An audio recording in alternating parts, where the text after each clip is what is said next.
경희대학교 미디어 커뮤니케이션 대학원 저널리즘학과 이희대 교수 자리하셨습니다. 안녕하십니까? 네, 안녕하십니까? 네, 교수님. 제가 오프닝에서 잠깐 언급은 했지만요. 아직 용어부터 낯선 게 사실입니다. 하지만 4차 산업혁명은 이제 단순한 기술의 변화가 아닌 거죠.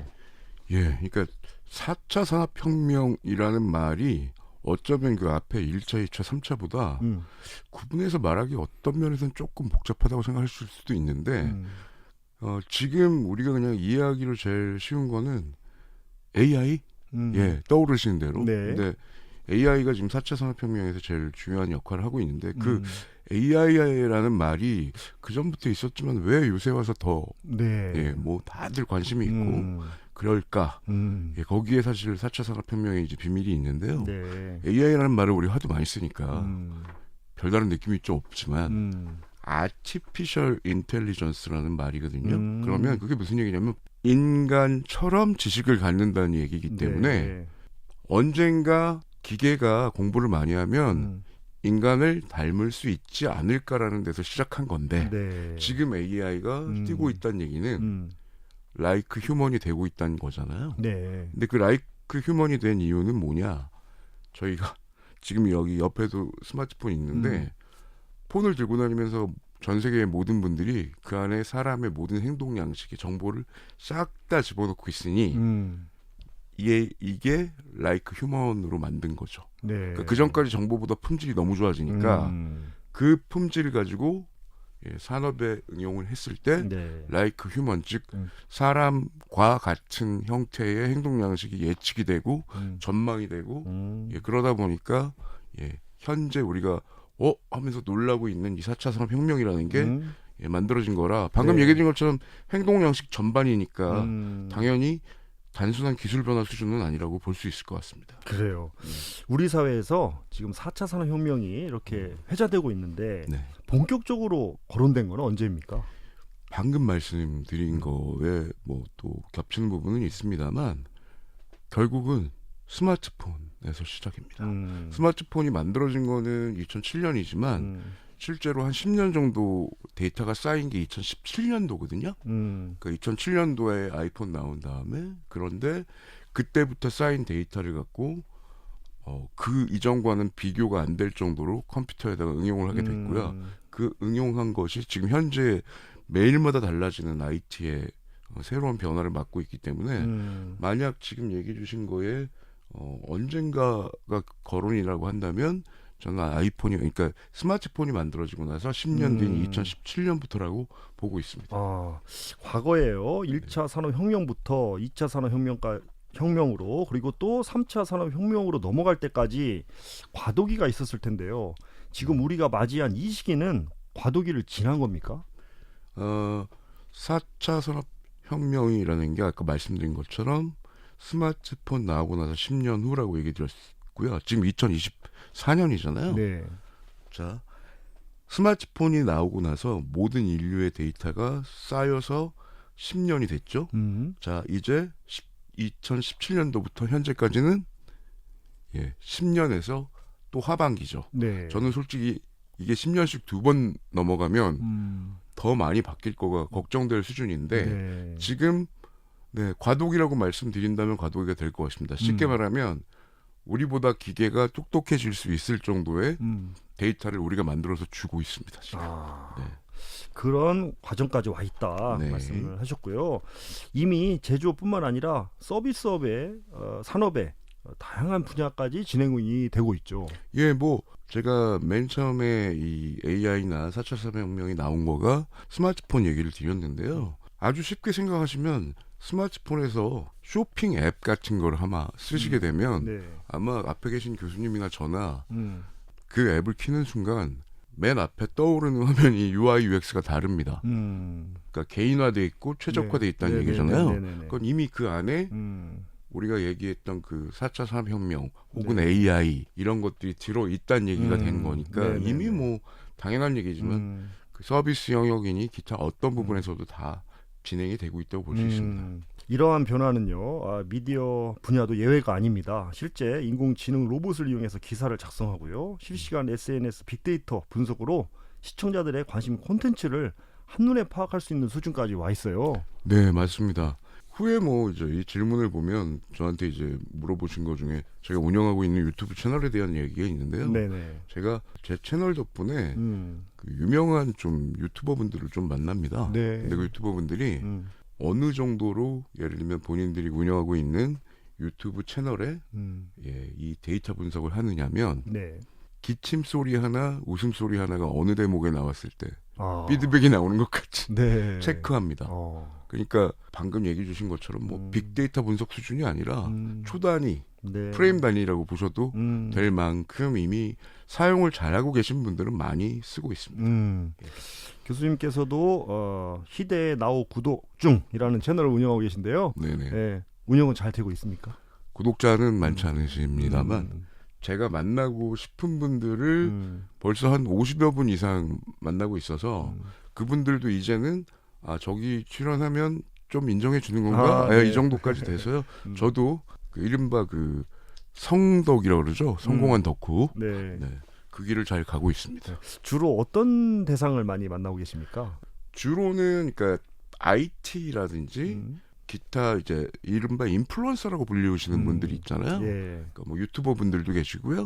뭐 AI에서 리더격을 앞으로 치고 가시는 분이라든지 아니면 요새 트렌디가 되는 데에서 물론 이제 IT 쪽입니다. 맨 앞에 가서 무언가 새로운 것들 하고 계신 분들 그런 분들을 주로 만나고 있고요. 네. 지금까지 그래도 보면 인플루언서 분들 중에는 유튜버 분들을 제일 많이 만난 것 같아요. 네. 앞으로 우리 미디어는 얼마나 확장 가능성을 가지고 있을까요? 일단 뭐 형태적으로는 뭐 우리가 미디어라는 게 뭐 알고 계신 것처럼 뭐 신문에서 라디오에서 지금도 이제 우리가 라디오지만 그다음에 화면 이렇게 갖고 스마트폰이라고 지금 현재 이동하면서도 시청할 수 있는 것까지 이제 발전했다면 네. 그 이후에는 뭐 VR, AR, 뭐 홀로그램 이런 식으로 기술적 발전은 있겠죠. 근데 아마 말씀 주시는 부분은 4차 산업혁명에서 미디어라는 게 어느 정도까지 진행될 거냐는 거를 얘기를 한다면 네. 저희는 요즘에 이제 주목하고 있는 건 자, 단말기가 방금 얘기 드렸던 것처럼 뭐 라디오, 뭐 TV 갔다가 스마트폰으로 왔잖아요. 네. 저희는 다음 단말기를 차로 보고 있습니다. 네. 자동차에서 이제 자율 네. 되게 되면 저희가 핸들을 놓게 되면 차 안에 있는 모든 공간이 미디어화 될 걸로 그래요. 보고 있어서 그쪽 기술을 벌써 또 준비하고 있는 곳들도 많습니다. 네. 이번엔 범위를 좀 좁혀서요. 네. 신문 방송의 환경도 많이 변했습니다. 교수님께서는 정보 민주화 시대라는 표현도 쓰셨던데요. 이제는 지식과 정보의 전파 주체가 소수에서 대중으로 변화한 거죠. 예, 정보 민주화라는 말을 제가 아까 운영하고 있는 유튜브 채널의 동명인 네. 희대의 나우 구독자라는 제 칼럼에 같이 만나 뵀던 분하고 말씀 나누다가 얘기 나온 건데 네.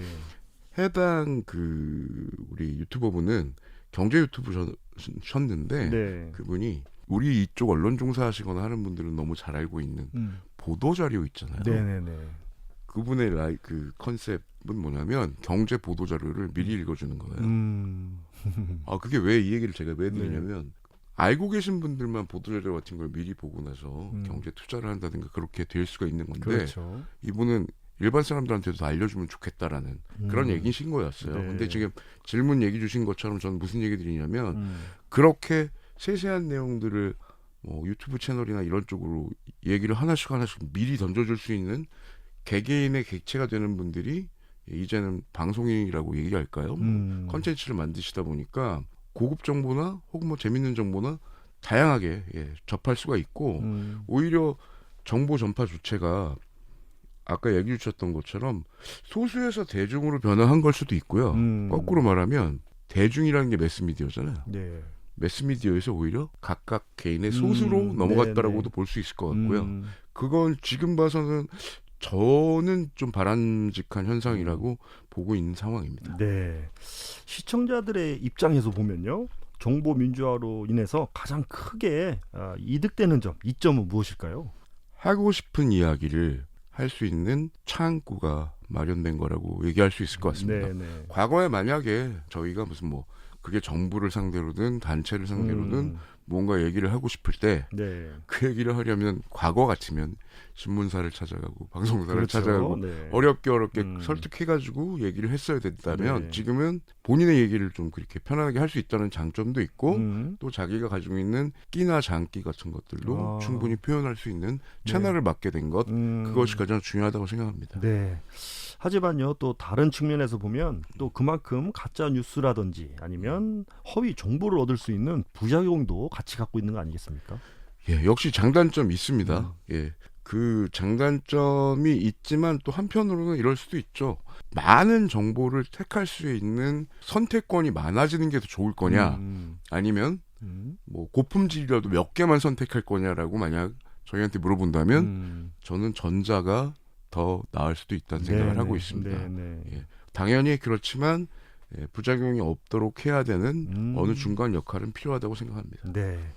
또 하나요. 그 영상을 보다 보면은 알고리즘이 추천하는 그런 콘텐츠만 보게 되는 경우가 있는데 편향된 사고를 갖게 될 수 있지 않을까요? 네, 그 말씀은 되게 맞는 말씀인데요. 근데 한편으로는 또 이럴 수도 있습니다. 예를 들면 이제 저희 부모님이 처음에 이제 만약에 유튜브 같은 걸 접하시면 얘기해 주신 것처럼 알고리즘에 추천되는 경우들을 보게 되는데 네네. 뭐 아마 앞에 계신 교수님도 그렇고 PD님도 그렇고 다 비슷하시겠지만 음. 그 알고리즘이라는 게 어느 정도 일정 시간이 지나면 저희도 좀 지겹잖아요. 그렇죠. 그래서 다른 거 검색하다 보면 알고리즘이 또 달라지죠. 예. 그렇게 되는 것처럼 결국은 유저가 그러니까 사용자가 선택하는 것에 따라서 그 변하는 시기가 좀 오거든요. 길어봐야 한 6개월? 아. 그러니까 뭐 그것 때문에 계속 하나만 본다든지 그렇게 되지는 좀 않는 경우가 있고요. 만약 그렇게 보여준다면 그건 편향된 사고를 가져서가 아니라 제가 그 성향이 있기 때문일 수도 있습니다. 네. 네. 그리고요. 윤리적인 문제에 직면하게 되는 부분도 있을 것 같습니다. 예, 특히나 지금 윤리적인 부분에 대한 얘기가 뭐 예를 들면은 매체로 따진다고 한다면 네. 뭐 후원 방송 뭐 이런 것 때문에 이슈가 있는 경우들도 좀 있고 네. 그다음에 AI의 경우는 뭐 저작권 얘기도 있고 그래서 결국은 IT가 막 발전하면 발전할수록 그리고 손쉽게 미디어를 저희가 접하면 접할수록 장점과 단점은 계속 드러나게 돼 있고요. 네. 그 윤리 문제는 명확하게 해결하지는 못하고 보통 이런 기술 발전이 이루어진 다음에 윤리 문제는 제도적으로 나중에 해결해야 될 상황들이 생기잖아요. 네. 그러니까 시간이 좀 걸리죠. 그러니까 그 안에 자정적인 게 만들어지면 좋겠지만 그리 쉽지는 않다는 것이 또 현실입니다. 그래서 오히려 뭐 윤리협회라든지 시민단체 이런 것들이 필요한 게 아닌가 싶습니다. 완충 역할을 해줄 수 있는 그런 기관들이 필요하다. 예, 그렇습니다. 현재는 뭐 AI 윤리협회 뭐 이런 시민단체들이 있어서요. 네. 그런 쪽에서도 진행을 하고 있고 그쪽에서 예를 들면은 법제화된 이런 부분들도 만나고 있고요. 법제 가능성에 대해서 만약 굳이 제가 슬쩍 한번 얘기 드린다 그러면 예를 들면 AI 관련된 걸로 저작권과 관련된 걸로 뭐 워터마크를 찍자든지 이런 것들은 지금 계속 논의가 되고 있고요. AI 윤리협회 뭐 이런 것들도 네, 있고요. 네. 또 심지어는 그 언론사들 연합회 같은 곳에서도 네. 그런 저작권 관련된 부분에서 법적 제도 같은 걸 만들자고 얘기를 하고 있고 네. 예, 그런 것들이 지금 진행되고 있습니다. 네, 알겠습니다. 앞서 또 말씀하셨듯이요. 이전까지는 소수의 전문가나 기관들이 정보를 독점하고 통제했다면요.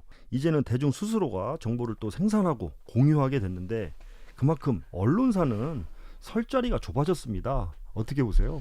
미디어 소비라는 게 결국은 시청자 입장에서는 하루 24시간을 쪼개는 것 중에 하나잖아요. 네. 책을 볼 수도 있고 라디오를 들을 수도 있고 근데 이제 채널이 많아진 건 인정을 해야 될 것 같아요. 그러니까 분화됐다라는 부분은 인정. 네. 하지만 언론이라고 말하는 것 자체는 그냥 채널의 의미는 아니잖아요. 네. 예. 다 이제 일종의 전문가들이 만든 뭐 사전에 어느 정도 체크가 돼 있는 지식, 내용 이런 것들이 전문적인 부분들이 들어가 있는 거지 않습니까? 네. 그러니까 그 역할은 그 역할대로 있는 거고 다만 과거처럼 몇 개의 미디어만 있었기 때문에 그쪽으로만 시간 소비할 수 있는 상황은 아니니 경쟁 상황을 감안하고 예, 재미와 정보를 둘 다 줄 수 있도록 노력해야 네. 되는 건 뭐 어쩔 수 없겠죠. 네. 그래서인지 언론사도 너나 없이 영상에 뛰어들고 있는 상황인데 피할 수 없는 도전이겠죠. 예, 영상이라는 말씀의 질문 아주 제대로 된 질문 같으신데요. 네. 그냥 아주 쉽게 우리가 하루 일상에서 음. 가장 많이 접하고 있는 미디어의 포맷이 뭔지를 한번 생각해 볼 필요가 있죠. 네. 저희 잘 알고 있는 것처럼 네. 스마트폰으로 그렇죠. 동영상으로 보잖아요. 과거 같으면 책도 읽었을 거고요.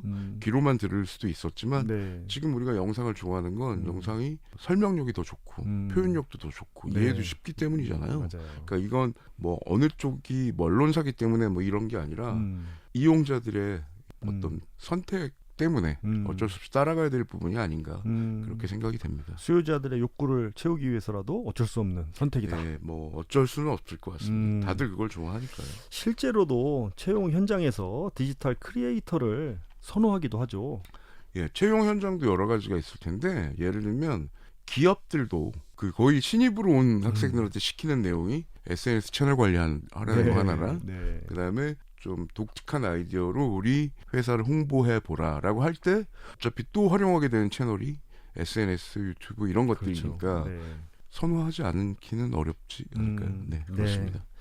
언론사 가운데서 채널을 잘 운영하고 있는 사례가 있다면 한번 소개해 주세요. 뭐 워낙 다양하기 때문에 다 얘기하기는 좀 그렇고요. 저는 오히려 굳이 뭐 인공지능을 활용한다 뭐 이런 거보다 방금 얘기 드렸던 것처럼 가장 많은 사람들이 선호하고 있는 컨텐츠 포맷이나 채널 유형을 잘 활용해서 그리고 또 보유하고 있는 자원을 잘 활용하는 경우가 좋다라고 생각하는데 네. 바로 이 CBS 방송사에 네. 가끔 제가 즐겨 듣는 채널일 수도 있고 컨텐츠이기도 한데요. 네. 잡지사라는 오. 프로그램이 있어요. 네. 이현민의 잡지사. 네. 예, 그 경우는 인터넷 포맷을 그러니까 유튜브 포맷을 매우 잘 활용하고 있다고 생각을 합니다. 네. 예, 사람들이 지식에 대한 갈망을 유튜브로 풀고 있는 것도 있고 그리고 또 그쪽의 경우는 유튜브에다가 먼저 선방송을 한 다음에 그걸 녹화해서 라디오로 내고 있는 걸로 알고 있거든요. 네. 그건 일종의 보유하고 있는 자원을 잘 활용하는 게 아닌가 그런 생각이 듭니다. CBS의 잡지사. 네. 예. 인공지능을 주도적으로 활용하는 케이스 등은 무엇이 있을까요? 지금 사실은 신문사나 방송사 결국은 뭐 신문사의 경우는 빅데이터 같은 거를 예를 들면 뭐 그전까지 취재했었던 내용이라든지 혹은 구독자의 반응 같은 것들을 빅데이터로 추려서 그걸로 심화, 심층 기사를 쓴다든지 네. 그런 경우들이 있고요. 방송사의 경우는 일부 컨텐츠들을 현재 생성형 AI라든지 이런 것들을 활용해가지고 네. 제작하는 경우가 있죠. 뭐 MBC 같은 데는 잘 알고 계신 것처럼 버추얼 휴먼, 즉 가상 휴먼 기술을 이용해서 과거에 뭐 이제 돌아가셨다거나 다시 추억의 가수를 살려낸다거나 네. 이런 식의 뭐 어떤 시도들을 많이 하고 있습니다. 네. 근데 그걸 잘한다라고 하는 것과 뭐 또 다른 문제겠죠. 그건 시청자분들의 선택이라고 생각합니다. 또 한편으로는요. 조회수를 높이는 것에 집중하다 보니까 기존의 언론의 역할에 충실하는 것이 아니라 언론사의 정체성이 흔들릴 만큼 조회수에만 집중하는 경우가 있거든요. 어떻게 생각하십니까? 이거는 동전의 앞뒷 면인데요. 자, 저희가 예를 들면은 과거도 비슷했다고 생각해요. 신문사를 한번 떠올려 보면 뭐 신문사가 의미 있는 곳이다라고 얘기했을 때 두 가지를 다 보죠. 네. 하나는 기사의 품질도 보겠지만 또 하나는 부스를 안 받나요? 이거 그렇죠. 완전 피할 수는 없다고 생각합니다. 왜냐하면 일단 그 조회수 혹은 방금 얘기 드렸던 뭐 책이 얼마나 팔렸냐, 부스 이것들이 의미하는 건 그만큼 유저들한테 어떤 형태로든 다가왔다라는 걸 의미하긴 하니까요. 근데 다만 조회수라는 건 기복이 있잖아요. 네. 꾸준하려면 품질이 답보되지 않는데 계속 갈 수는 없다라고 생각합니다. 네. 그 부분을 우리가 좀 살펴봐야 될 것 같습니다. 역시 언론의 퀄리티가 중요하다. 그렇습니다. 또 한편에서는 내가 기자인지 영상 편집자인지 혼란스럽다고 말하는 협업자들도 많은데요. 실제로 현업에서 그런 말씀하시는 분들 많은데 잠깐 방금 말씀드린 것처럼 시청자들이 독자들이 어느 정도 원하는 부분이라면 그거에 맞춰서 트렌드를 적용시켜 가야 되는 노력은 필요하지 않을까.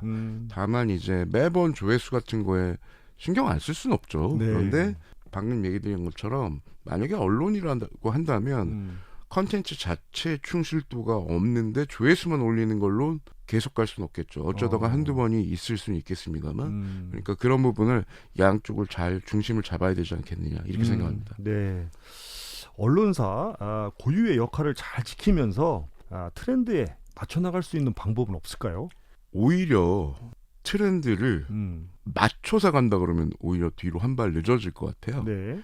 의외로 우리 최근에 보는 그 인기인이라고 얘기 드리는 분들이 유튜브에서 인기 있던 분들이 지상파나 방송을 통해서 소개되면서 인기 있어지는 경우들이 많잖아요. 맞아요. 예. 장점이긴 한데 그런 게 부각되면서 거꾸로 기존 방송사의 역할에 대해서 좀 헷갈려지는 상황들이 맞아요. 요즘에 많잖아요. 네네네. 그러니까 언론사의 경우는 트렌드 자체는 인지하고 있지만 거꾸로 트렌드를 만들어 가야 되는 거가 뭐 어쩔 수 없다고 생각합니다. 예를 들어 고발류의 프로그램이다 그러면 우리가 막 떠오르는 어떤 지상파 프로그램들이 있죠. 그걸 오히려 유튜버들이 따라하는 거죠.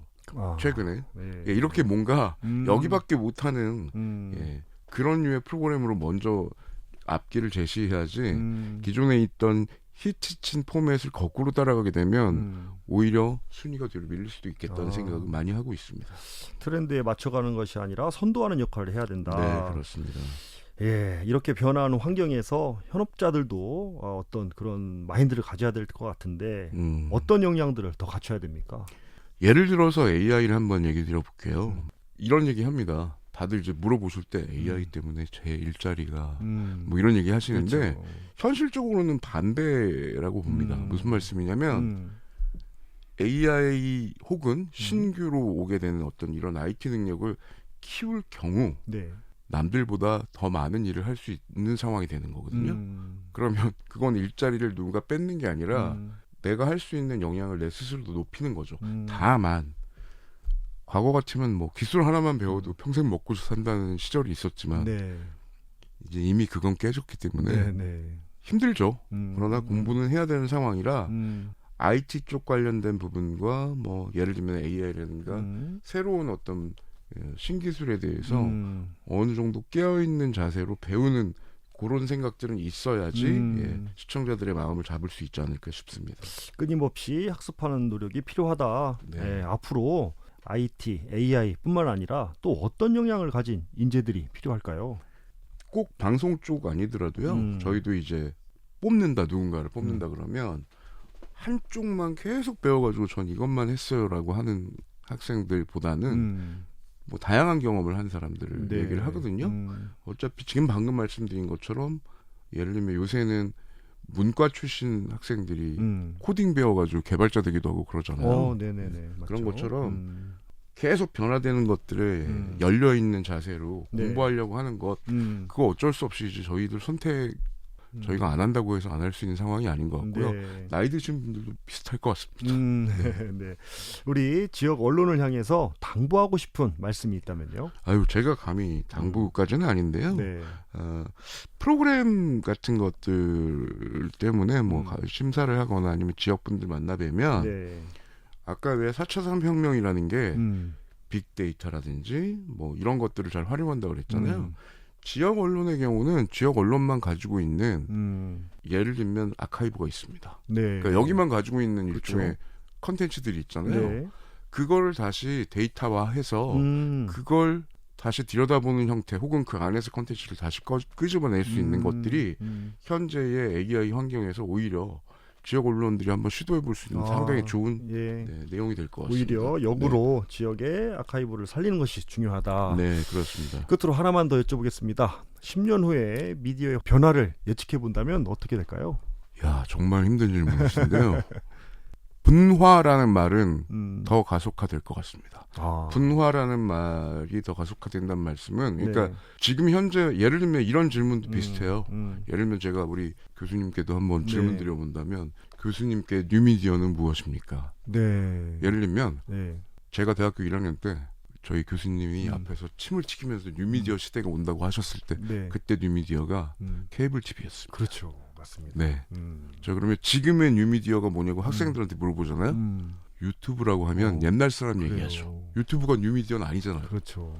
근데 그 동안에 계속 어떤 형태로 움직일 거에 대해서는 얘기들은 많지만 그럼 뭐 한 10년 후쯤에는 뭐 AI 뭐 이런 것들이 진행돼 가지고 뭐 AR, VR 뭐 홀로그램이 될 거냐. 저는 그거보다는 방식의 분화는 엄청 많이 될 거고 어떤 형식이나 포맷은 아니고 컨텐츠가 제일 우선이 될 것 같아요. 예를 들어서 지금도 저희 신문도 보죠. 네. 그러니까 여기서 말하는 신문이라는 게 종이 신문은 아니어도 뉴스를 소비하죠. 그렇죠. 그리고 영화도 보고요. 그다음에 라디오도 듣고요. 네. 기타 과거부터 있었던 미디어 중에 없어지진 않습니다. 아. 없어질 거라고 말했지만 없어지진 않고 공존하면서 그 안에서 순위가 넘어가겠죠. 근데 다만 변하지 않는 건 컨텐츠 자체의 힘이 아닌가 싶습니다. 네, 알겠습니다. 오늘 말씀 여기까지 듣겠습니다. 감사합니다. 네, 고맙습니다. 반가웠습니다. 지금까지 경희대학교 미디어 커뮤니케이션 대학원 저널리즘학과 이희대 교수였습니다. 인터뷰 오늘 준비한 소식 여기까지입니다. 함께해 주신 여러분 고맙습니다.